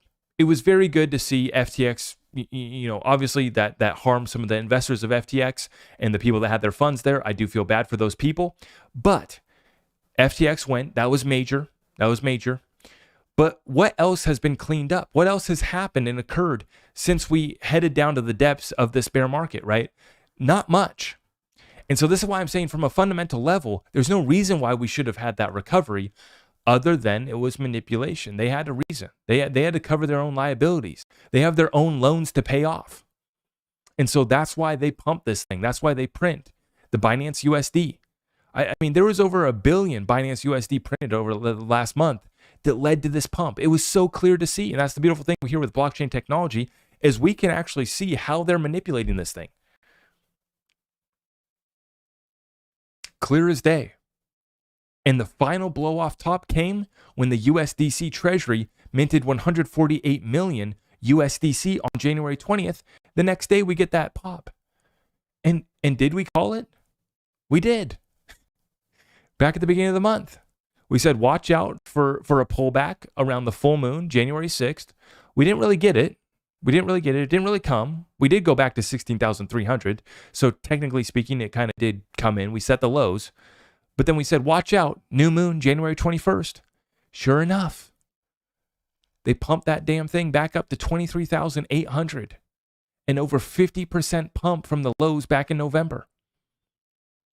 And it's because they turned on the money printers at Binance, at the Paxos Treasury, right? But the point that I'm making, and the point that I continue to say here, I wish I could be bullish. I wish I could, be excited about this pump. But guys, the manipulation is clear as day, and this is not what we want. We don't want to get the pump and dumps based off manipulation. We want to see the value and the value grow from the adoption from the utility. And we want to see the price reflect that in the growth that matches that growth in adoption. We don't want manipulation pumps. I know people are cheering. I know people are excited. Your AI coin pumped last month because everyone was jerking off in front of their computer using ChatGPT, thinking that it's the coolest thing ever. And so your AI coins pumped because everyone is literally just, I shouldn't use such vulgar terms, but that's what this is. Oh, bro, I really think the AI is the future. Yes, it is. But your AI coin is not doing anything, right? And so we're still in manipulation. We're still in the bullshit phase of this space. And until we clean this out, I am not going to feel right about the pumps that are taking place. And, whether it's right or wrong or whatever the case may be, the manipulation is clear as day. So, you can either fall for the sucker's rally, or you can see it for what it is, and you can see the fundamentals, and you can see the TA that shows us where we go next. In my opinion, we have not bottomed out. And in my opinion, we for sure get a pullback. So even if we have bottomed out, 15,600, 15,500 was the bottom in November, we still are going to get a pullback. So prepare for that in the short term. And until we get regulatory clarity, until we get that Ripple for the SEC settlement, until we get regulations from Congress, we're going to continue to be in this manipulation. We're going to continue to be in this, all these different schemes that are being ran behind the closed doors by CZ Binance, by these exchanges, by these market maker whales. And we've long been talking and saying, these exchange tokens the real utility for those exchange tokens is allowing those exchanges to cover their own ass by printing their own tokens and covering their own liabilities and debts, and covering when, Binance, how many billions have been pulled off the Binance platform over the last couple months? So you can choose to fall for the sucker's rally and think that the bottom is in and think that we're going to continue on to the upside from here. And we may. But remember, I'm looking at this chart going all the way back here, and you guys can see where it takes us. Until we surpass 25,000, for me, there's no reason to get excited. And even if we do pass 25,000, we go to 25, we go to 30K from here. We haven't cleaned up the space. We don't have regulations. So what would be leading to that pump? It would be manipulation. It would not be based off fundamentals. It would not be based off of utility adoption. The only reason it would be occurring would be manipulation. So, with that being said, we have an opportunity while they keep this thing stalled out, while we wait for the Ripple versus SEC to settle up. We have an opportunity to grow our business. Now, I wanted to make one final point here.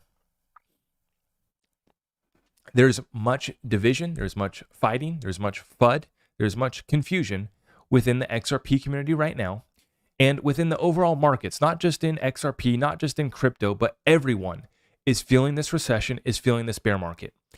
But I see an underlining sentiment that has been growing in the XRP community of, oh, woe is me. They won't let me get rich. My life will always be a struggle. If you believe that, if you speak those words, that will become your reality. And I understand the sentiment. I have sympathy for it. I don't want you guys to think that I'm just on my high horse and, my businesses are doing good, and so I don't know why everyone else isn't winning and isn't having a good time. I have sympathy and I understand. And to me, it's not a joke. It's not a game. And I celebrate my victories by taking my wife out to dinner and then we get back to work the next day. I don't spend 1 second just sitting back on the little victories that I've had. But the point that I want to make is that I see a lot of people, this is wearing down on them. And for me, what I'm trying to do is provide clarity to people on the real adoption, the real partnerships that we can print out, the proof that we have, that we can hold on to, that no, we are right on. We are over the target. We aren't crazy. This is taking place.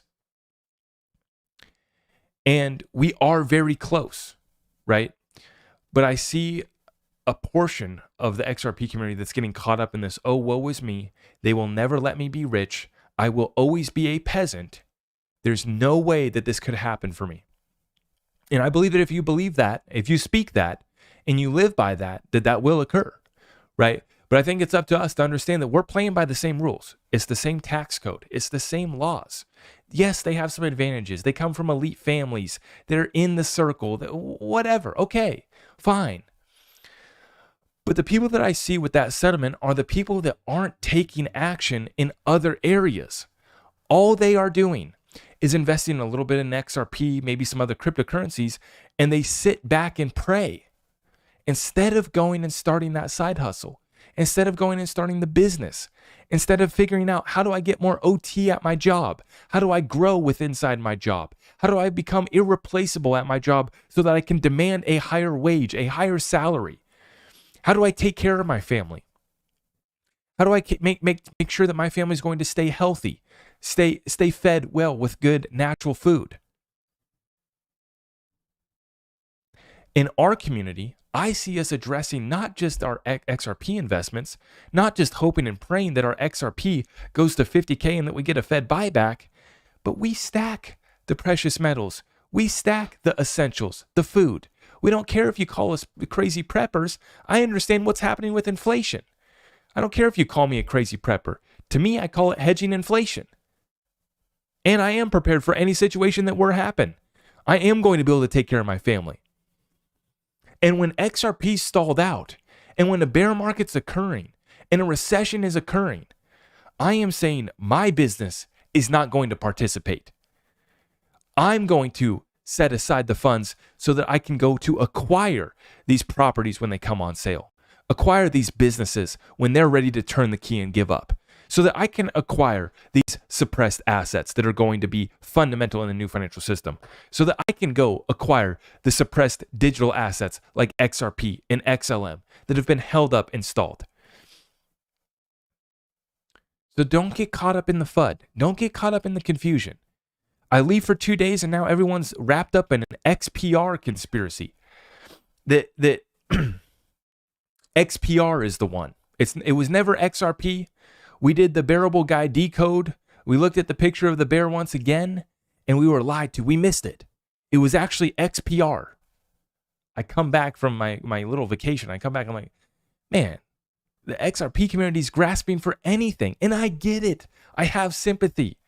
I have sympathy for the crypto bros begging that the bottom has come in and that the bull market is back on. I have sympathy for it. But that's not the case. That's not reality. And in regards to our XRP investment, if you want to be a sad boy, if you want to say, oh, woe is me, they will never let me get rich, you want to live by that, you want to speak that into existence, you will. You will. But I'm not going to accept it. And if they are going to screw us, the worst case scenario plays out, the world does end. Well, we put up a fight.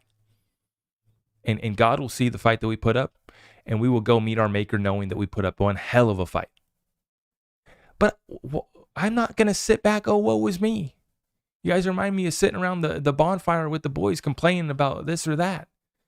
Let's stop complaining about, let's go get something done. Let's go build a business. Let's figure out how to invest in real estate. Let's figure out how to adopt distributed ledger technology into our business. Let's figure out how to become our own bank. Let's start a farm. Let's start a garden. Right?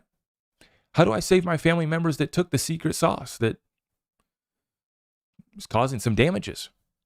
What are we going to do? Do something else with your life besides just hold XRP and pray and complain. Hold crypto assets and complain. Say, oh, woe is me.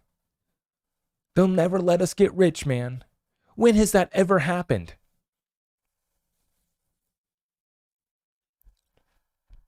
Now, I almost missed it.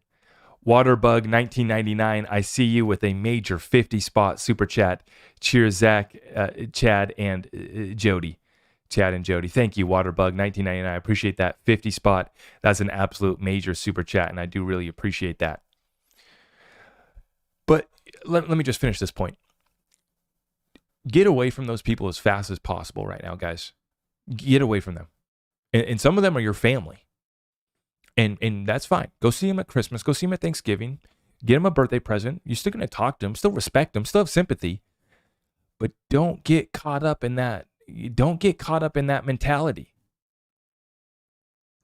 Don't get caught up in that mentality. Don't let those people infiltrate your mindset, your business plans, your aspirations, your dreams. We got to go live our lives. We're more than just XRP.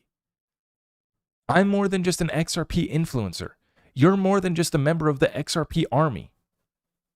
We're a lot more than that. So live our lives while we are caught up in this mess. So that, when it's all said and done, at the very least, we can say that we put up one hell of a fight. What's the alternative? Bending over and giving up? It ain't in me. It ain't in my blood. And it ain't going to happen. My program is not that program. Okay? So get tapped in. If you want to surround yourself with individuals that are looking to win, big hitters that are getting deals done, get tapped in. We had our weekly Discord call this morning, every Saturday, but next Saturday, we're going to have our next real estate session, real estate roundtable session over in our Discord group. Get in touch. Okay? We'll get you in our group, and we'd love to have you join us for the conversation because we're understanding how to get it done in every single asset, understanding the full opportunity at hand. Not just sitting back and being little bitches, complaining. Like a lot of these guys. And I hate to say it, but they're mostly over on TikTok. The little TikTok guys whining and complaining in my comment section. Man, Zach, I was a big fan until you busted out the red folder in the suit. Man, do you really think they'll let this happen? bro, for that to be possible, XRP would have to surpass the market cap of Bitcoin. And we'll easily settle the market cap of Bitcoin every damn day. We're solving trillion-dollar problems. Don't you get it? Right?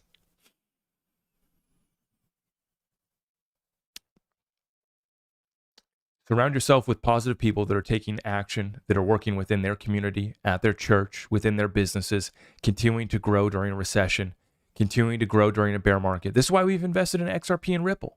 They're not going away. Ripple's sitting on over $1 billion cash, ready to invest, ready to make moves, mergers, acquisitions, right? Which in their case, mostly probably just talking acquisitions, picking over the skeleton of FTX, picking over the skeleton, the remains of the crypto space. That's what Ripple's doing, right? Onward and upward. And once again, guys, over the next couple of days, I'm going to be attending that Vancouver Resource Investment Conference. I'm so excited to share with you guys what I can learn there. The sessions that take place are going to be massive ones. And so I'll be reporting back on those. If you missed the session that we did with Fred Rispoli last week, make sure you guys go check out that session.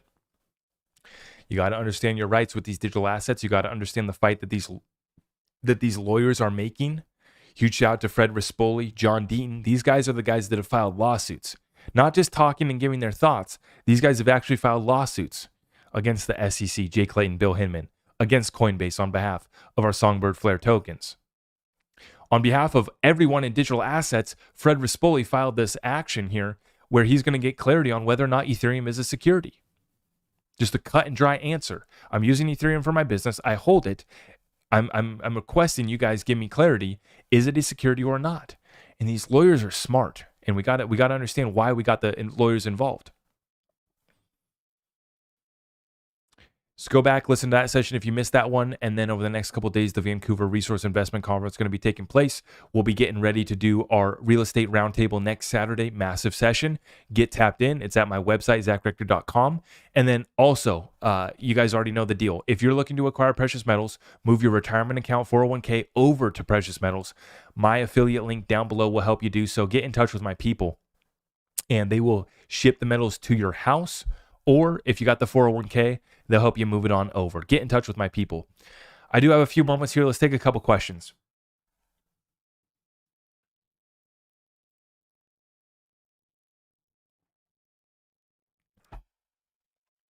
Zach in that suit was dapper. We got to show up. We're showing up with our lawyers. We're sitting across the table from the SEC, the bankers, everyone who stands in our way, the Federal Reserve. I'm giving them no reason to hate on what we got to present. I want to present in the most professional manner. Now, some of these guys don't get that. You know, it's not popular to wear a suit anymore. It's cool to be the Mark Zuckerberg in the t-shirt. And that's fine. I'm in a t-shirt tonight. I'm a simple guy. I'm a blue collar. I come from humble blue collar beginnings. I get it. Every day I hop in my pickup truck. You know, there's nothing fancy going on over here. But I still love rocking the suit. We want to get some deals done. You still can't convince me that I'm not going to close better. I'm not going to present a better form of myself when I feel good and I look good, you know, and that's my own personal preference. I don't really care. I don't knock on whatever. You want to be a Mark Zuckerberg, you want to be Gary V, you know, Nike sneakers and a t-shirt. That's fine, man. That's cool. For me personally, and actually, from what I've learned, what you want to do is you want to match the people that you're sitting across the table from. You want the people across the table from you to be comfortable. So if you're going to be sitting across the table from bankers, accountants, lawyers, you're going to want to match their level of professionalism, their attire, right? You don't want to outdo them, right? You know, when you go to your banker to get a loan, you might not want to show up with a Rolex watch and a super flashy, super flashy look. You don't want to be extravagant with it, but you know, you match your banker. There's a better possibility of that transaction going through. He's going to be more comfortable with you. Michael says, keep leading with conviction. Thank you, Zach. I appreciate this super chat, Michael. Thank you so much.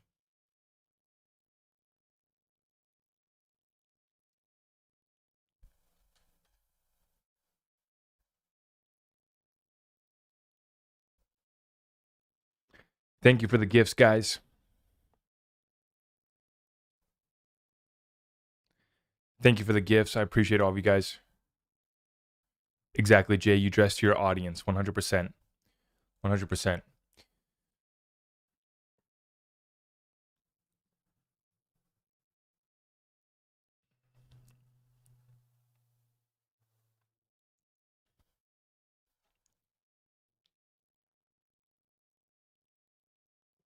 Another super chat from Waterbug 1999. Are you kidding me? Another 20 spot? Drinking Bud Light, Shalade, Zach. Cheers again from Chad and Jody. Thank you. Thank you, Chad, Jody. Thank you. I appreciate you guys. Cheers. God bless you guys. I appreciate the support. Guys, that's the only way that we continue to grow and help out more people with what we're building here on the back end. I couldn't do it by myself. I have an incredible team, and the ability that I'm able to create that back end, to create that infrastructure to help more people is through your guys' support. So I really do appreciate it. I can't say it enough. We got multiple ways to support the platform. So just head on over to my website. You can sign up for the Patreon. Okay. I appreciate the super chats. But the way that you can do it without that's completely free, you already know. Smash that thumbs up. Smash that thumbs up and share this content far and wide for me. I appreciate it, guys. Thank you so much.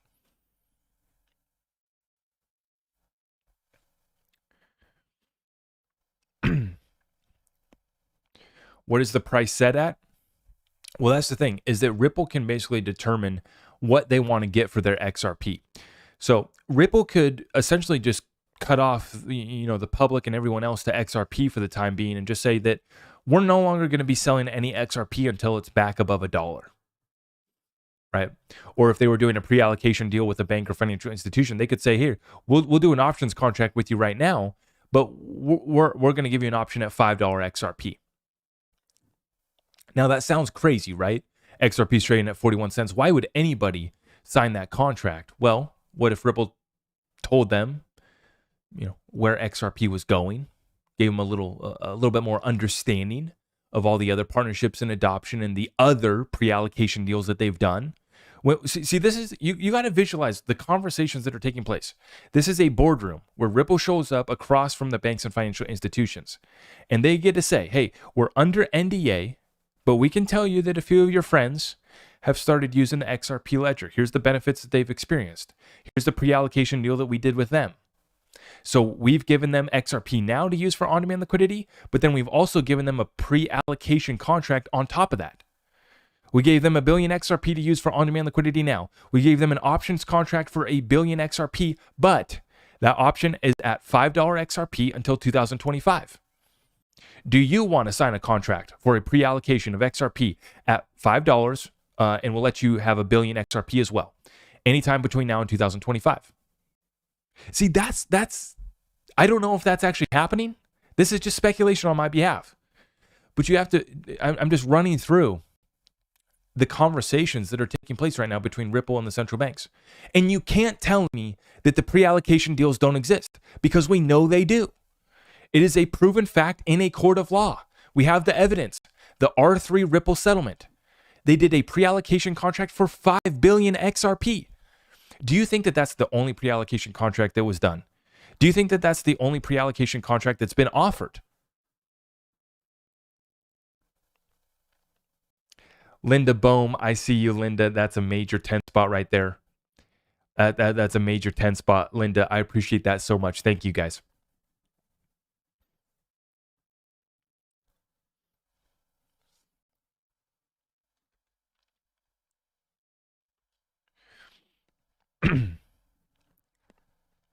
Okay, good point, 50 cal. The reallocations won't change price for us if they are getting it directly from Ripple. If we are unaware of those deals, it will not move price.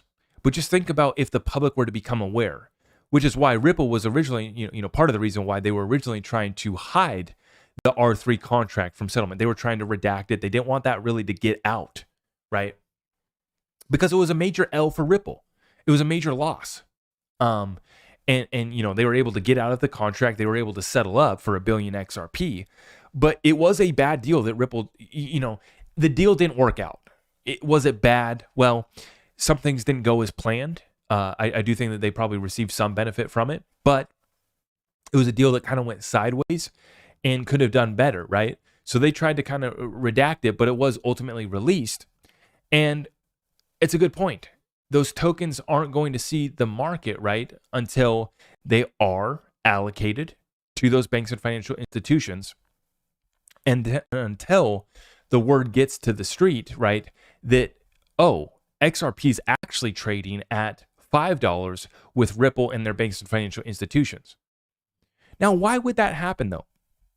When you can go buy XRP for 41 cents right now, why would that be happening? Because Ripple doesn't want a similar deal to happen with what happened with R3, where they give you an option right now to buy XRP at 41 cents for the next 3 years. I think they learned their lesson. So how would you cover yourself? Well, you could do a shortened time length. Okay, I'll give you a 1-year option at a higher price, and Ripple would determine what that price would be. Okay, but here's the thing, 50 Cal. I like that question. It's a good point. When the market participants do realize it's going to be too late, and it's going to be an oh shit, there's not enough XRP for us, and that's the exact reason why a bank or financial institution can't go to the public market and buy all of the XRP that they want, is because there's not enough XRP available, and not enough of us are willing to sell it right now. Like, raise your hand if you're willing to sell your XRP at 41 cents right now. I'm not. Are you? Because I'm not, right? So if banks and financial institutions want to go get 5 billion XRP, they cannot go to the public market. They cannot go to the exchanges. They can't go to Coinbase and Binance.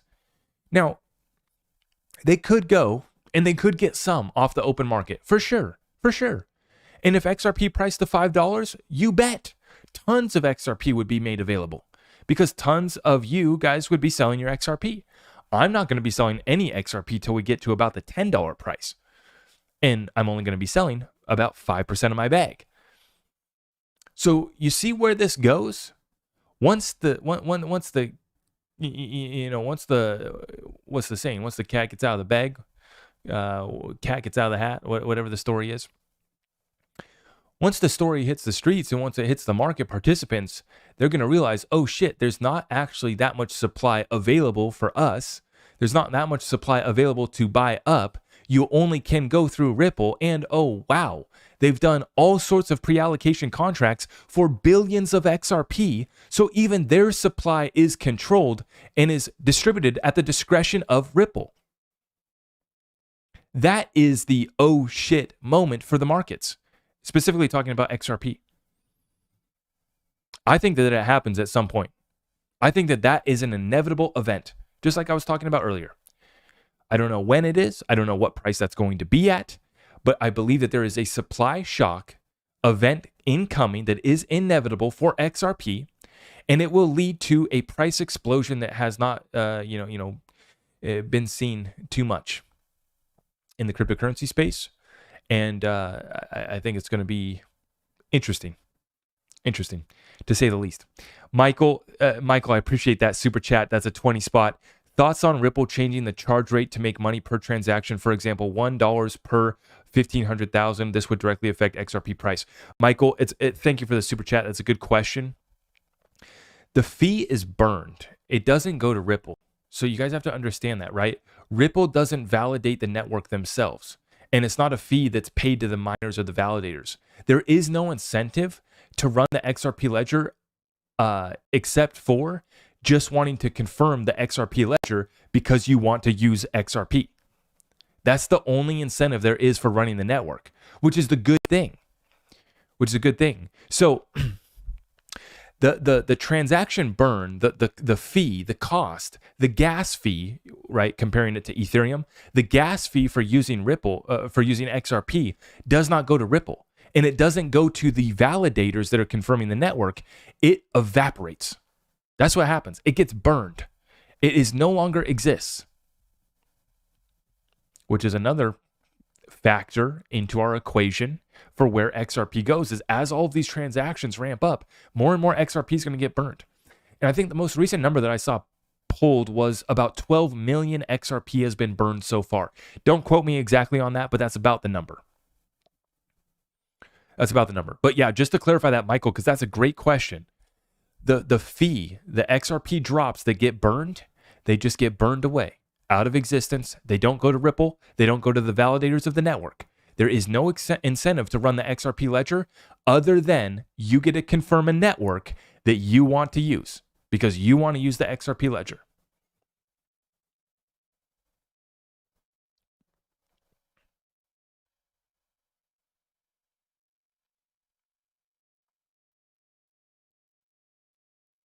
Great question, though, Michael. Thank you for that super chat. Appreciate that. Okay. I see you said thank you. Appreciate that, Michael.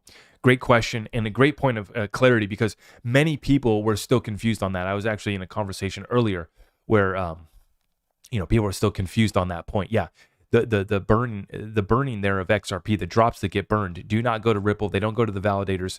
They just evaporate into space.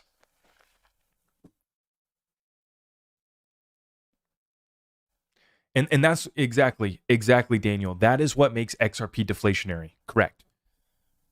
The 100 billion XRP already exists. There will never be more.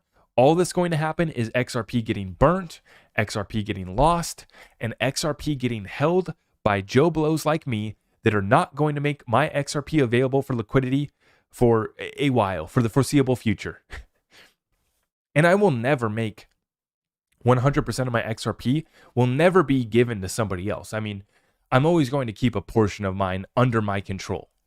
But I'm waiting, banks, DeFis, automated market makers, Ripple will create products. Whoever comes up with something that I can trust, XRP developers are going to create a liquidity hub for retail, whatever that may be. I got to trust them, and I'm going to vet them. I'm going to do a serious vetting before I give anyone my XRP for staking, lending, leverage, DeFi, for liquidity pools, right? And until then, it's stuffed away. It's stuffed away. And it ain't coming out. And it ain't circulating. The coin market cap and the market cap bros can call my XRP circulating all they want when they tell me that XRP can't surpass the market cap of Bitcoin. All right, bro. Tell me how your program works out. Passive income, exactly, Max. There's going to be plenty of opportunities, but it's just a matter of patience, guys. We're going to be able to be our own banks. We're going to be, we'll see who makes it. If there's any commercial banks left standing, we'll see what DeFi gets built out, decentralized lending pools, liquidity pools. We'll see what happens. It's going to be all sorts of stuff, all sorts of options. And you guys are seeing it already with all the projects on the XRP ledger right now. Plenty of people with a story to tell you and a reason for you to give them your XRP. Hey, man. Come check out XRP Healthcare. And it was just the first project that came to my mind. Don't beat me up. I haven't vetted XRP Healthcare yet, but it's just the first one that came up to my mind. Somebody somewhere has a story to tell you about why you should give them your XRP. And they got a little token for you. Hey, man, I got a little XRP Healthcare for you. And maybe they're a legit project. It's unfair that I attack them. Maybe I can bring up xrpnet. xrpnet. How about that one? Hopefully it comes back.